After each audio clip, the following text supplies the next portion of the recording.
Welcome to my YouTube channel. आज के video में हम अगेन आरबीआई के एक नया सर्कुलर को डिस्कस करेंगे। हाँ जी, मेरा मेन फोकस यही होता है कि आरबीआई के सर्कुलर को प्रॉपरली एकदम की समरी के फॉर्म में आप लोगों को प्रेजेंट करना, आप लोगों को देना, जिसके थ्रू हम इजिली आरबीआई के सर्कुलर से रिलेटेड इंपॉर्टेंट एस्पेक्ट्स को रिवाइज कर सके, समझ सके, साथ ही साथ उसको लॉन्ग टर्म तक एग्जामिनेशन पॉइंट ऑफ व्यू से भी याद कर सके।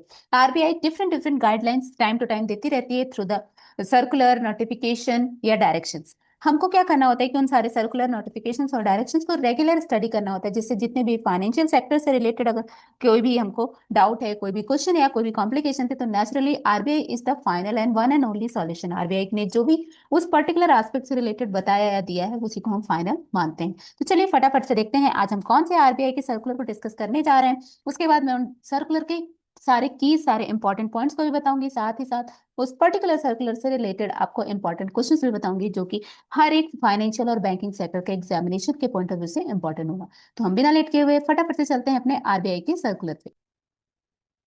ये आरबीआई की वेबसाइट है। यहाँ पे नोटिफिकेशन पे क्लिक करते ही हमको आरबीआई के सारे नोटिफिकेशंस, मास्टर डायरेक्शन और मास्टर सर्कुलर मिल जाते हैं। अभी हम मास्टर सर्कुलर डिस्कस कर रहे हैं और आज का जो हमारा जो इंपॉर्टेंट मास्टर सर्कुलर होगा वो 1 अप्रैल 2025 को आया था। Master circular on conduct of government business by agency bank, payment of agency commission. Basically हमने इस पर्टिकुलर सर्कुलर को आज के लिए इंपॉर्टेंट रखा है और आज हम इसी सर्कुलर के हर एक एस्पेक्ट, हर एक इंपॉर्टेंट चीज को डिटेल में डिस्कस करेंगे। साथ ही साथ हम इसके इंपॉर्टेंट क्वेश्चंस भी देखेंगे, जो कि हमारे एग्जामिनेशन पॉइंट ऑफ व्यू से। देखिए पर्टिकुलरली ये सर्कुलर इतना लंबा है, अब ये सर्कुलर को हम इस तरीके से रीड कर लेंगे तो इट मे पॉसिबल कि रीड करने के बाद वो सर्कुलर को हम थोड़े टाइम तक याद भी कर पाए। लेकिन अगर हम ऐसे बात करें कि एग्जामिनेशन पॉइंट ऑफ व्यू से किस तरीके से इस सर्कुलर को पढ़ना, समझना और साथ में याद करना है, तो आज का मेरा जो मेन मोटिव है वो यही है। तो चलिए फटाफट से हम इसके की टेबल पे चलते हैं, जो कि मैंने आप लोगों के लिए क्रिएट की है। साथ ही साथ हम इसके क्वेश्चंस को भी डिस्कस करते हैं। ये हमारा आरबीआई का जो कह सकते हैं अभी जो सर्कुलर हमने देखा वही है। उसका इंट्रोडक्शन क्या था? RBI carried out central and state government business through own offices and agency bank. कौन सा सेक्शन था? Section 45 RBI act 1934। Agency commission paid for government business handled. Basically इस पर्टिकुलर सर्कुलर का यही इंट्रोडक्शन था, यही सारी चीजें उसमें है। अब एलिजिबल ट्रांजेक्शंस कौन से हैं? Revenue and receipt payment, central and state दोनों का, pension payment, other items advised by RBI, small saving scheme and stamp duty collection if no other remuneration is received. तो ये क्या है? ये इनके की ट्रांजेक्शंस आप कह सकते हैं, इंपॉर्टेंट ट्रांजेक्शंस इस पर्टिकुलर सर्कुलर से रिलेटेड हैं। वहीं अगर हम देखें नॉन एलिजिबल ट्रांजेक्शंस, मतलब ऐसे कौन से ट्रांजेक्शंस हैं जो पर्टिकुलर इस सर्कुलर के अकॉर्डिंगली एलिजिबल नहीं है, तो उसमें हमारे bank own tax payments, then bank guarantee security deposit for government conductors business of autonomous statutory bodies, then local bodies and corporation and municipalities, then capital payment to cover losses of government bodies, then pre-funded scheme by central state government, gold monetization scheme 2015 transactions। तो ये सारी चीजें क्या है? ये non eligible transaction है, मतलब इन सारी ट्रांजेक्शन्स को इस पर्टिकुलर सर्कुलर में कह सकते हैं कि एलिजिबल नहीं किया है। अगर हम नेक्स्ट बात करते हैं इसके इंपॉर्टेंट चीज की, तो नेक्स्ट देखिए इसमें रिपोर्टिंग ऑफ ट्रांजेक्शन्स कहाँ पे होगा? तो एनईएफटी आरटीजीएस 24/7 इनेबल्ड, मतलब आप एनईएफटी आरटीजीएस 24 घंटे थ्रू आउट वीक कर सकते हैं। Agency bank must upload file in QPX e Kuber daily before 18 hours, मतलब 6 बजे के पहले पहले। And state government transactions report by 5th of the following month, central government transactions reported after 90 days needed ministry approval. Then rate of agencies की अगर हम बात करते हैं, तो basically receipts physical for rupees 40 per transactions, then receipt e mode rupees 9 per transactions, and pension payment rupees 75 per transaction only if full disbursement process done by bank, other payments 6.5 पैसा पर रुपी 100 turnover. तो इस तरीके से कुछ इसके आप कह सकते हैं कि कमीशंस जो पर्टिकुलर इस सर्कुलर में दिया गया है वो है। अभी देखिए आप ये कीज को कंफ्यूज मत करिए, ना ही कीज से देख करके डरिए। ये कीज बड़े इजीली याद हो जाएंगे। एक बार अगर आपने क्वेश्चंस देख लिए ना, तो आपको समझ में आ जाएगा इस कीज को कैसे हमको याद रखना है। और आपको कुछ नहीं करना है, जस्ट की का स्क्रीनशॉट लेकर के और उसको टाइम टू टाइम एक बार रीड आउट करते रहना है। नेचुरली आप सारे क्वेश्चंस के बहुत इजिली और बहुत इफेक्टिवली आंसर दे पाएंगे। अब देखिए नेक्स्ट देखते हैं क्लासिफिकेशन ऑफ काउंटिंग ट्रांजेक्शन। तो on challan GST, on non GST, on transaction even if multiple had credited pension maximum 14 transaction पर पेंशनर पर ईयर। वहीं अगर हम शेयरिंग ऑफ कमीशंस की बात करें, तो शेयरिंग ऑफ कमीशंस में हमारा क्या है? 100% if bank handles all stages and 75% if handle branch passes scroll and document. Then settlement process की बात करें तो direct settlement with RBI ROs. And अगर हम central government claims at CAS Nagpur and GST and direct tax की हम बात करें तो transaction settled at Mumbai RO.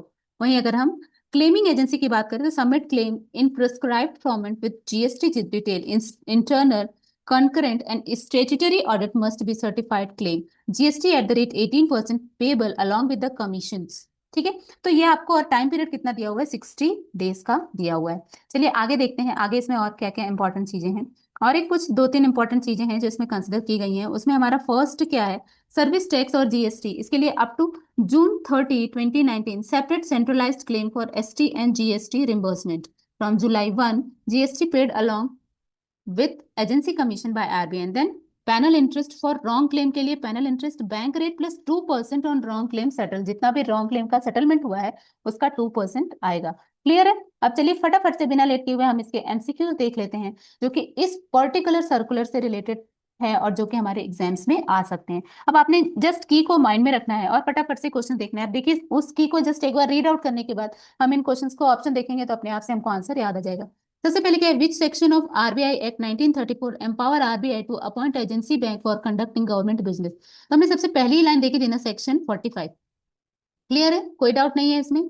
चलिए नेक्स्ट क्वेश्चन देखते हैं. नेक्स्ट क्वेश्चन हमारा क्या है, which of the following transaction is eligible for agency commission. तो हमने ये भी देखा था, pension payment for of state government. तो हमारा बी ऑप्शन करेक्ट होगा. नेक्स्ट हमारा क्वेश्चन यहाँ पे इस पर्टिकुलर सर्कुलर से बन सकता है, कमीशन और small saving scheme is decided by. कौन डिसाइड करता है, तो ministry of finance government of India.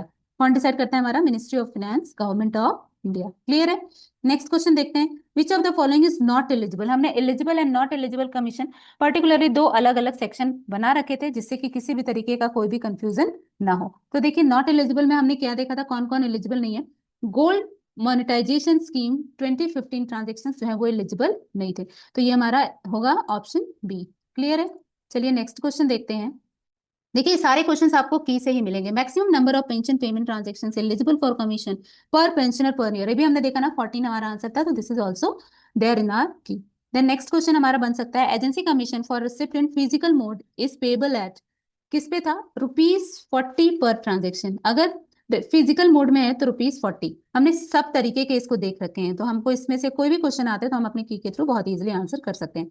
As per RBI a GST challan with multiple head CGST SGST IGST cess is treated as single transaction. हमेशा RBI क्या बोलती है, उसको single transaction की तरह ही ट्रीट करना है.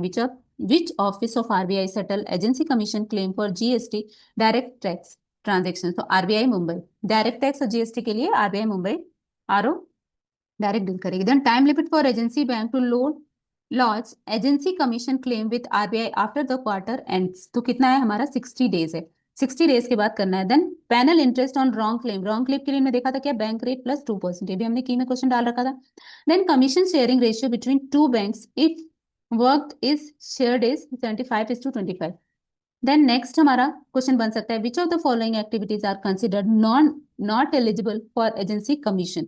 अब देखिए इसमें इस तरीके से ऑप्शंस दिए होते हैं ना, तो नॉर्मली इस तरह के क्वेश्चंस आते हैं और हमें कंफ्यूज करते हैं. देखिए prefunded scheme of government and banking business of local bodies, ये दोनों ही इंक्लूड नहीं होंगे. तो 1 और 2 ओनली हमारा यहाँ पे इसका आंसर होगा. तो इसलिए मैं आपसे बस एक बेसिकली अगर आपने किसी भी बैंक के किसी भी फाइनेंशियल सेक्टर के एग्जाम्स को तैयारी करके कर रहे हैं या करने जा रहे हैं, तो आप जस्ट इस की का एक स्क्रीनशॉट लेकर के इन कीज को अगर आप प्रॉपरली याद रखते हैं टाइम टू टाइम, या कह सकते हैं आप सिर्फ रिवीजन करते हैं, तो इन कीज के रिवीजन करने से ही आप बहुत इजीली हर एक क्वेश्चन के जो कि RBI के सर्कुलर और RBI के डायरेक्शन नोटिफिकेशन से रिलेटेड होगा, उन सबके आंसर्स को 100% करेक्ट करके आएंगे. तो चलिए मिलते हैं अगले वीडियो में अगले सर्कुलर के साथ. तब तक के लिए take care, good bye, have a nice day. और हाँ, मेरे चैनल को सब्सक्राइब मत करना भूलें ताकि मैं आपको इस तरीके की चीज देती रहूं.